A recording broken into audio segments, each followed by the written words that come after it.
Sometimes people fall on hard times, and they have nowhere left to go. When this happens, many people turn to homeless shelters so that they have a place to live temporarily. People can stay at these homeless shelters for a short amount of time so that they can get their life back on track and still have a safe place to sleep. A great number of circumstances, like a missed paycheck, health problems, or unpaid bills, can force these people into homelessness. Many homeless people take advantage of these shelters. Not only do these shelters provide a safe place to sleep, they also have numerous other services such as job training and soup kitchens to help those who stay there to get back on their feet. Many homeless shelters are nonprofit organizations and are oftentimes associated with churches or the government. The amount of homeless shelters in the country is growing, and the Department of Housing and Urban Development has showed in recent studies that about 5 million Americans qualify to take advantage of these shelters each year. With the growing poverty rate, you can expect these numbers to continue to rise. In Williamson County, the population is 66,357, and the cities that reside in it are as followed: Bush, Cambria, Carterville, Culp, Crab Orchard, Craneville, Creel Springs, Energy, Freeman Spur, Heron, Hearst, Johnston City, Marion, Pittsburgh, Spillertown, Stonefort, and White Ash. Based on the 2011 National Alliance to End Homelessness State of Homelessness Report, an estimated 14,055 people experience homelessness each night in Illinois. 84% were living in shelters and transitional housing, while 16% were unsheltered. 53% were single adults, and 47% were persons living in families. 16% of these were chronically homeless. People who are homeless in Illinois have a variety of characteristics.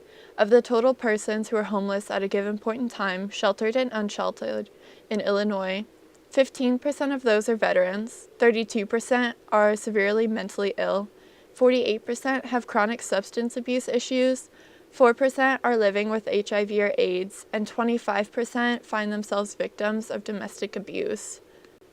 On a single night in January 2011, 67,495 homeless veterans spent the night on the streets of America. It is estimated that between 23 and 40% of homeless adults are veterans. Most homeless veterans are male. The VA estimates that as few as 3% of homeless veterans are female.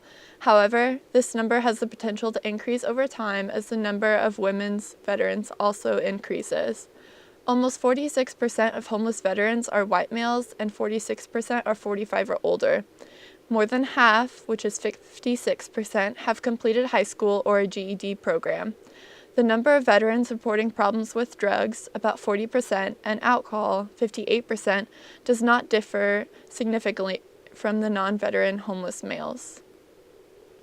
In a national survey of homeless people, domestic violence was the second most frequently stated cause of homelessness for families, with 13% of homeless families saying that they had left their last place of residence because of abuse or violence in the household.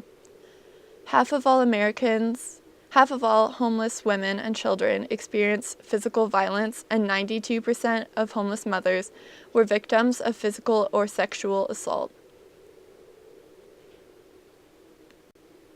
The Lighthouse Shelter for the Homeless in Marion, Illinois, is a faith-based organization dedicated to promoting the general welfare of the homeless in southern Illinois.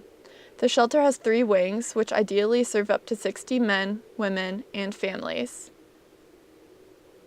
A homeless person is one who does not have a permanent residence, someone who does not have a home of their own. Many southern Illinois residents live temporarily with friends or relatives, which is commonly referred to double up.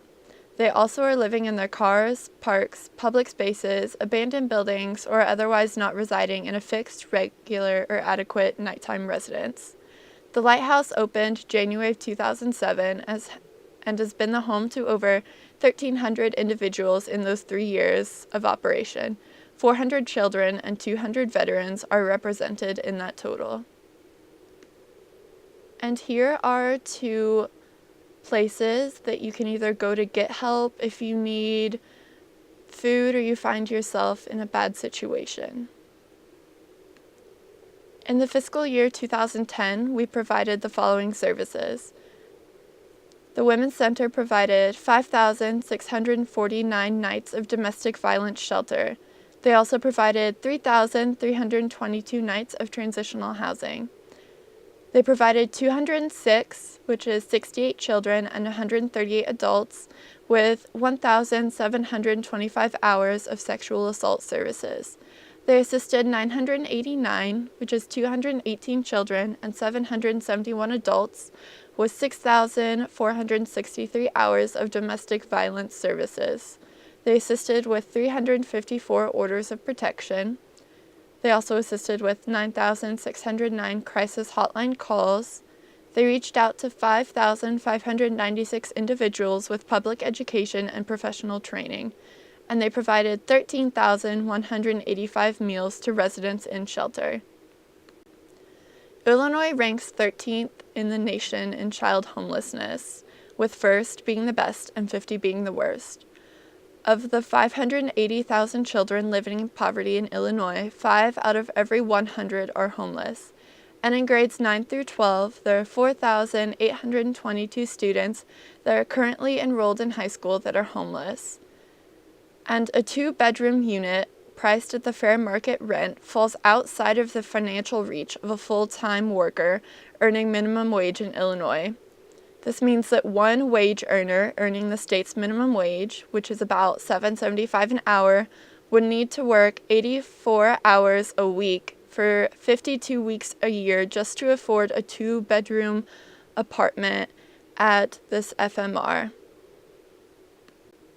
And here's another resource list for the Salvation Army in Marion, the Shepherd's Closet, the Lighthouse Shelter, and the Southern Illinois Coalition for the Homeless, and also the Williamson County Family Crisis Center.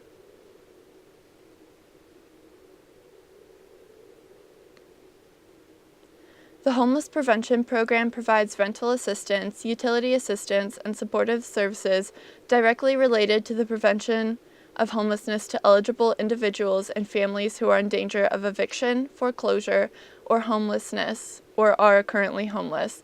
The program is designed to stabilize individuals and families in their existing homes, shorten the amount of time that individuals and families stay in shelters, and assist individuals and families with securing affordable housing. Persons who may be eligible include households that are in immediate danger of eviction, foreclosure, or homelessness, or are currently homeless. The household must document a temporary economic crisis behind its control and must be able to demonstrate an ability to meet the prospective rental/utility obligations after the assistance has been granted based on current or anticipated income. Over 14,000 households were served in 2007. The majority of households were families. Homeless prevention services are provided through Illinois Homeless Service, continua of agencies that are geographically linked together to cover the service needs of the entire state. Payment of a rent arrears to prevent eviction, payment of a rent or security deposit, payment of utility bills and arrearage. Supportive services to prevent homelessness or repeated episodes of homelessness include housing location inspection, job preparation or employment services, counseling, outreach, follow-up, and case management. Most oftentimes, homeless shelters don't need the canned food that many receive, but they need their necessities that are taken for granted. These items include toothbrush, toothpaste, dental floss, Band-Aids, Neosporin or any antibiotic ointment, cortisone cream, cotton swabs, Listerine, deodorant, razors, nail clippers, baby wipes, any socks, batteries, any feminine hygiene products, antidiarrheal tablets, or even blankets. It is everyday items such as these that are often overlooked when action is taken to donate to local shelters. Maslow is a psychologist who created this hierarchy and claimed that in order to move up to the next level, you must fulfill the one prior. Unfortunately, many of those who are homeless are unable to meet the base of this pyramid, which is just breathing, food, water, all of that. They do not have many of the necessities of living, so they are unable to reach any of the higher levels. There are several ways to take action in your community, such as donating to food pantries or even donating old clothes into the red boxes that can be found in your own community. The red boxes are located in several area towns. Food pantries are always taking donations, And even local scouting troops are always doing different resource drives. Homelessness is something that's often overlooked. We think to ourselves that if they wanted to get out of their current position, then they should take action and try to change their life. But that's exactly where the problem lies. Many people who find themselves in this situation don't know where to start. This is why resource lists should be posted around more communities. It can lead people in the right direction and give them a base to start their journey of getting their life back on track.